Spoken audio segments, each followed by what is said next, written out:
বহু বছৰ আগৰে পৰাই অসমত আনাৰসৰ খেতি কৰি থকাৰ বাবে গছৰ দৈহিক উৎপৰিৱৰ্তন ঘটি বহুতো স্থানীয় জাত উদ্ভৱ হৈছে যদিও ব্যৱসায় ভিত্তিত অসমত প্ৰধানকৈ কিউ কুইন আৰু কোনো কোনো ঠাইত মৰিচা জাতৰ খেতি কৰা হয়।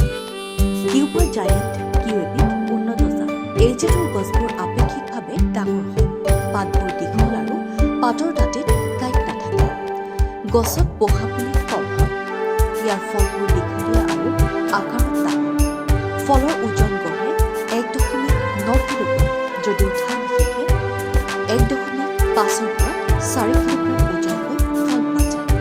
কেঁচা অৱস্থাত ফলৰ বৰণ সেউজীয়া, কিন্তু পকিলে হালধীয়া হয়। ফলৰ গাত থকা চকুবোৰ বহল কিন্তু উভৰোৱা হয়। ইয়াৰ ফল পলমকৈ পকে আৰু আগষ্ট মাহৰ পৰা অক্টোবৰ মাহলৈ ফল চপোৱাৰ উপৰিও শীতকালীন কিউ জাতৰ ফল চপোৱা হয়। নিউজ ৰিপৰ্ট অংকুৰিত।